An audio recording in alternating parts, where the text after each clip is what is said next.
So hi, welcome to Heal with Holly. We're here today with Dr. Brett Brimhall, And I'm Joe. and we're going to talk to Dr. Brimhall today about heavy metal toxicity, all the ins and outs of heavy metals. So hello, Dr. Brimhall. Thank you for being with us. Hey, great to be with you guys. Appreciate the invite and the opportunity to help other people. So it's gonna be fun. So your family is kind of the, what would we say? Your father's like the god of all things heavy metal. I don't know if I go that far, but it's interesting. We all have a story, right? My dad actually was raised by a contractor, and all through life, like he was just taught to work hard. So what his father said, "I'm gonna work you so hard, all you could think about is school." Like that was literally the background we grew up with. So probably the one thing I got from all my family is work ethic. My dad, that's how he grew up, and he just thought, well, I'll go to be a doctor of some kind, right? That was his thing. He actually was going to be a dentist. That was actually his on track to do that. And then he got injured. He actually was in an auto accident, and a little while later, he bent over and couldn't get back up. He literally had spasms from the waist down and couldn't move. His cousin ended up carrying him into a chiropractor's office, and the chiropractor got him back where he could walk and move and function, and then convinced my dad, said, like, you need to do for the world what was done for you. And that began his journey in the field of healthcare, that led him into chiropractic. That then, as he was going through school, he started studying cranial work because my older brother was born with seizures, with forceps, and he started having seizures. That led him into cranial work, and then he started helping patients, and some weren't getting better. And he studied under George Goodhart, who practiced applied kinesiology and talked about these different things: the structural, the chemical, and the emotional. And he said, remember this chemical side. So he started studying nutrition and was able to help people with nutrition. And then he started studying emotional work. And that led into what we call the 6 steps to wellness. And one of which, those 6 steps to help people unravel their health puzzle, is heavy metals and toxicities. And so we started this, and I don't know, my whole life, it feels like, because I was born in that space. And I just thought everybody thought like that, right? And so we got really heavy looking at heavy metals probably about, man, I'll bet it was 30 plus years ago, because we just started looking at people that weren't getting better and found out a big component was toxicities, and that led into studying heavy metal toxicities specifically, and then finding ways to influence how the body could eliminate them and also limit our exposure. So I guess we didn't go into this looking for heavy metals, but we came into it because we found people weren't getting better, right? And it led to just looking for solutions. As a chiropractor, we call ourselves like a DC or doctor of cause. We're just looking for why it does that. The body's designed to heal. And so my father really had been the forefront of that, to really the discovery process, and then, okay, here's the problem. Now, what do we do about it? So yeah, he's been a phenomenal mentor for me in my life. So he has a really unique way of dealing with heavy metals that I got to experience, because I went to a Brimhall chiropractor, and I went through one of your father's processes of detoxing heavy metal. And when I talked to other people about heavy metal detoxes, they did it a different way, and they had a really different experience than I did. So when we wanted to do this series on heavy metals, of course, you were the one that I wanted to reach out to, because I really appreciate the process and the way that you guys work with the body, and the body has an order that it wants to go in, and it's all about honoring what your body needs and working with that and communicating with your body. So we really appreciate everything that you have that your family's discovered. One of my favorite things that you had mentioned too with chiropractic care, just in general, is the idea that the body is designed to heal itself. And I really appreciate that you brought that up. But to kick this off a little bit, can you explain to people where heavy metals come from? Yeah, absolutely. How do they end up in our body? It's absolutely. I was actually just kind of prepping for this, rereading some research. And one of the places I'll tell people, please go look up, because bottom line is listen to people, but also like do your homework. It should make sense here, and it should feel right here. Those two need to work together. And so the resource I like was called pubmed.gov. So pubmed.gov. And this is where peer-reviewed research is. If you go in there and you just type in heavy metals, and anything, heavy metal and pregnancy, heavy metal and infants, heavy metals and toxicities, you'll find, different information that'll lead you to look at what studies are showing us. So heavy metals are all over our environment, right? They're everywhere, right? They're in the air we breathe and the water we drink. I just read a study this morning talking about kerosene and liquid natural gas, and then measuring the level of heavy metals in cord blood, like infant cord blood. So after the baby is born, they were measuring the toxicities of heavy metals in cord blood, right? So in these little babies, and also in the babies. So it's literally everywhere, and things we don't even think about. It's in the things that we drink out of, right? Maybe the metal container. I had a lady one time, she had a cup, right? And she had a straw, and it was copper, right? And she was drinking soda. And if you pulled the straw out, like the straw here was really bright. And that's because the phosphoric acid in the soda was leaching the copper out. So she was drinking extra copper, which is not good for your liver. It's actually there's a disease for that, and definitely not good for brain. And so we just don't think about that. It's actually in our computers. Like they're these metals in our computers. It's in the air we breathe. And it doesn't really matter where you live anymore. Like unless you live in a bubble, like you breathe heavy metals in every day, all the time. It's in the water we drink. It's in the foods that we eat. So it's literally, it's everywhere. Now, there's certain professions, there's higher levels of it, right? Dentists, right? They have it. So you want to definitely, I tell people, you want to learn to limit your exposure, and start paying attention to your products. There's an app I like, it's called the Think Dirty app. And it's a free app, but you can use that app and you can even look at like your hair products, and you can scan the QR code on it and it'll tell you and rate the toxicity in your products, not just heavy metal alone, but toxicities. And I think awareness is really important, because we all use products. So think about, you got up this morning and you maybe washed your hair, maybe you put deodorant on, maybe you, ate some food, right? Well, every one of those products you put on your body, whether you put it in or on, or you breathe, it had a potential for life or potential for death. It just is what it is. And so I want you to control what you can, because if you really start studying, there's a book, if you really want to like be depressed, you read a book called Tired or Toxic, right? And I read that book probably 15 years ago, and I told my wife, like, I'm literally depressed right now. I'm not a depressed person. Cause like, I'm like, no wonder like people are sick, and no wonder I can't get them as well as I want sometimes, because your environment is just so full of stuff. But if you need the validation that it's there, read that book, right? So you want to learn to limit your exposure, right? Because it is everywhere, right? But at the same time, learn what you can do, not only for you, but for your family, to improve your body's ability to get rid of it at the same time. Because it's not a matter of totally eliminating your world. That's just not going to happen unless you live in a bubble. But there are key things to do that will help you long term, to consistently eliminate it, because there are times you have a whole bunch, right? And there's times you have symptoms because of it, and you got to really lower that threshold. But really, this is something we should actively pursue every day. So hopefully, So I know that their detox needs to be a way of life for us now. Correct. Yeah. And so what we want to talk about is, if somebody does have heavy metal exposure, where does the body have a tendency to store those particular metals? Great. So different metals have different areas that it likes, right? And metals are absorbed through everywhere, right? So your skin. Years ago, I did hair analysis, the one of the tests you can use to look at metals, right? And so my wife's hair analysis showed really high bismuth. I'm like, well, what in the world is that? Well, the makeup she was using was super high in bismuth, right? And so that's why, so there's these metals, like they have an affinity for different tissues. Copper loves the liver. Lead loves the bone. Mercury loves the brain, right?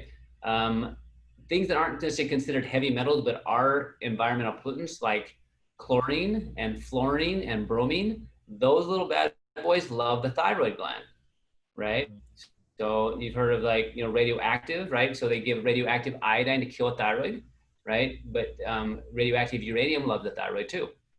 So each metal tends to have an affinity for different glands and organs, literally because they have a similar structure to the thing that should be there. For instance, lead likes bone because it's a metal, like calcium is a mineral. And so it likes to replace the calcium, right? And so that's why it's same with copper. Copper is required for some of the processes in the liver, and so it actually likes liver. They call it hemochromatosis, right? Same with iron, like it has an affinity to go into some of the tissues as well. And so just know that that's why it is there. It's just they're similar structures. For instance, like chlorine is considered a halogen, and it's very similar in structure to iodine. And so it binds to the same receptor sites in the thyroid gland, right? That's why you'll see some things that we like to do with people is to help them understand how to limit their exposure from that, but also what can we do to help trigger the release of. For instance, when they had the chemical spill in Japan, right, the radioactive chemical spill, they dose people very high in iodine, right? Because the iodine kind of would bind to those receptor sites so that the heavy metals like thallium and other toxic metals could not. So when the body has what it needs, that receptor site is full. Yeah. And if it doesn't have what it needs, then anything that even remotely looks like what it needs, the body's going to absorb. Is that kind of how it works? There's partially there. For instance, the body has to function, right? It's going to have to function. And so if it doesn't have what it needs, it's going to do the best it can.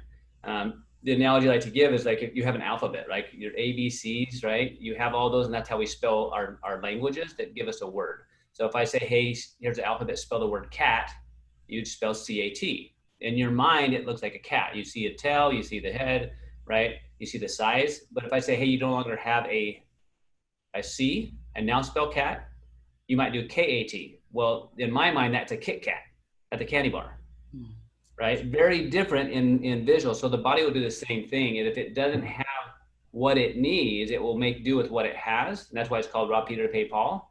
But at the same time, if it has an abundance of these toxic metals, it will replace the good ones because they actually have a higher affinity to bind to the site than even the normal one. And so it's kind of both. It is a deficiency a lot of times and also an excess other times. So when these, like mercury, you said was in the brain, right? So what do some of these symptoms look like when mercury's building in the brain? What do some of the symptoms look like when copper's building in the liver? And thyroid is pretty well, discussed. I feel like that people have a lot of thyroid issues, but what are some of these symptoms looking like? Yeah, it's a great question. I love what you brought up. Is you think thyroid, right? Because the organs that are most like active, like thyroid is, people notice those symptoms. Like whereas brain, it's a slower response. So there's a condition known as Mad Hatters. Right? You used to hear that term Mad Hatter, right? We kind of grew up with that, like in Alice in Wonderland. The Mad Hatter was because people that made hats, they literally chewed on the brim of the hat, and there was mercury there. And so that's what became Mad Hatters, because people that made hats sometimes became mad. And so that's why it has an affinity for brain. So people can have like mental symptoms, like sadness or overwhelm, even memory loss, right? From metals like mercury, aluminum, those both have an affinity and tie into brain. And so people may have psychological symptoms from these metals, right? And so they're thinking, I'm crazy, right? But they actually maybe have some heavy metal toxicities, right? That are there. And the same with like bone, your bones can be achy when there's a lot of lead, or soft. Like you'll see, like sometimes the people, the growth will be stunted in severe cases, whereas hemochromatosis, like copper in the liver, fatigue, a lot of fatigue will happen with that, just because your processes are slow. And so when you look in, so go to PubMed.gov or other places to type in heavy metals and symptoms, and literally every symptom you can think of can have a heavy metal component to it, right? And that's one of the beauties of helping learn how to eliminate those in your environment and detox, is every system that functions a little more appropriately, the better you'll feel, the better you'll function, both mentally, physically, and even emotionally. So a lot of the times, like people with bipolar, they're getting diagnosed with bipolar and they're getting these prescription drugs. And in actuality, they quite possibly have heavy metals building in their brain. Yeah, for sure. And this is how I like to describe it, because when we see a little boy or a little girl with autism, right, that's their diagnosis. They're not a diagnosis. here's a child that for some reason their body's ability to interpret and communicate the world is different, and a percentage of that can relate to heavy metal toxicities. Same with, somebody that may be diagnosed with OCD or bipolar, right? Are they bipolar, or is their brain functioning such that the symptoms are exhibiting bipolar symptoms, right? Behind that diagnosis is a person, is a spirit in my mind. And sometimes there are things that could be done if we would just look and say, what can we do to influence that? And heavy metal is one of those huge components for a lot of these people, because for instance, like autism or even bipolar, maybe you take 5 people and you expose them all to the same environmental pollutants, right? But maybe 2 of those 5 have brain symptoms that look like OCD. Well, is the metal the toxicity, or is their ability to process the metal the problem? What's both? So are there things that we could do to, one, notice which person might have a problem, and are there ways we can influence those pathways? So if I took those exact same 5 people, let's say they were identical 5 people, but I changed their diet and then I exposed them to the metals, guess what? We'd have a different response, right? So there's a lot of influence that people have over this. They just don't know the rules. They don't even know there's something going on with them. And so I want people to look for, what can I do, right? Versus like, here's your diagnosis, you're doomed. Like, what can I do to improve my body system function? Because the body is always, always, always trying to get better if it has a reason to, right? And so there's a lot of things that can be done. People just need good tools. That's why when you asked me to do it, I said yes, because like the more we can get this information out, where people feel like I have something I can do, and maybe it's not going to be like as well as somebody that never had a metal exposure, but maybe they're functioning 15, 20, 30% better. That can be life changing, right, for them. And if we can help improve a few lives like that, then it's worth the time. And getting that 15 to 20% better frees up energy for the body to continue to heal and balance, which is what happens when you start releasing what doesn't need to be there and giving the body what it needs. There's an internal balance that the body can do if it has enough energy to do it. Absolutely. Absolutely. So if somebody says, like, we get people that ask us, how can I get tested for heavy metals, right? And then there's a lot of people who have financial issues where maybe they can't afford that test, or they don't have access to that test. Yeah. So if we could talk about both of those, then we can help both groups. Yeah. So, and that's good, because, you can test things like to the 10th degree, and then still, what do you do about it? Right. And so I personally would rather spend money on treatment than testing, right? As long as it makes sense. Right. So if finances are an issue with you, that Think Dirty app is free, right? Just load it on your phone, right? And start looking at the products you're putting on and in you, right? That Think Dirty is made for like things that go on you, and start reducing the toxic load you're putting on your skin and around you every single day. These little bath bombs and stuff that people soak in, and the lotion that they put on themselves, and the shaving cream that they use, and the deodorant that they use, and I can go on, like the makeup, whatever. If you use that anyway, if you have a budget, right, start looking at which ones are least toxic, right? So that you can start lowering your threshold. It'll make a huge difference. If you want to test things, there are different types of tests, and no test is perfect, but they give you an idea of where you're at. So for instance, hair analysis, one very inexpensive way of testing, right? And what you do is they test. There's a couple of different labs that I like that you'll use, and they clip the hair, and then they send it to the lab, and it'll measure heavy metals. It'll measure the good minerals you have that are coming out. And remember, the hair is something you're not going to keep forever. So it's one way the body can get rid of stuff, right? So you're going to have, you're going to be able to see different heavy metals. You're going to see different minerals and different ratios that should be there. Fairly inexpensive test overall, right? And just keep in mind, if you end up doing that with somebody, and you start also doing things that help your body eliminate metals, and your metals go up higher in your hair, that's not a bad thing. Right. Right, because it's getting rid of things. So just keep that in mind. That's one of the things that people need to be aware of if they're doing like a urine Because as you begin to do the detox and your body releases it, it's going to show up in your elimination pathways. And that actually means that it's working. It means your body's letting it go. So Absolutely. that's really important to know if somebody's working with a practitioner who doesn't know. Really, I'd recommend working with a practitioner that knows about heavy metals. It's good to have, ask questions. Like I always do, some people say, well, who do you go see? I say, well, this is who I would recommend, but call them and just make sure they fit. I always say when somebody comes to see me, so look, before we even start, we're interviewing each other. One, I wanted you to see if you're going to want what you want to work with me, because I'm not going to float your boat sometimes. Like I'm going to tell you what I want you to do. And if you're not willing to do it, then let's just not work together. Right. Because it's more about the result, right? Not the financial exchange for me. Like I want people to get better. But I'll say, like, you're interviewing me too. Like, if I don't float your boat, like, it's okay. Like, that's fine. So the one that test you actually mentioned was the urine tests, right? So there are different urine tests you can also do to check for metals. But with those tests, keep in mind that sometimes they have you take an agent that will help kind of kick stuff out. Because if you're just testing yourself in general, right? Whether it's like a urine test or even a hair analysis, it's going to be baseline what you currently get rid of. But if you, in a urine test, they'll have you take an to bind to metals, right? So that when you collect the urine for 24 hours, you can see if the body is actually kicking it out, right? Because if your kid says, hey, my room is clean, and you go in there and you're like, well, it looks clean, right? But you look underneath the bed or you open the closet, it's far from clean, right? So your body's no different. That's why it likes to store stuff in bone and liver and brain, because it's out of the day-to-day functioning, right? And that's one of the most common symptoms you'll get with anybody when they're sick, is just tired, because the body's just so tired it doesn't want to do anything else. But to truly have a house that's functional and things that you can go find, you got to be able to open that closet and find that item to pull it out and use it, right?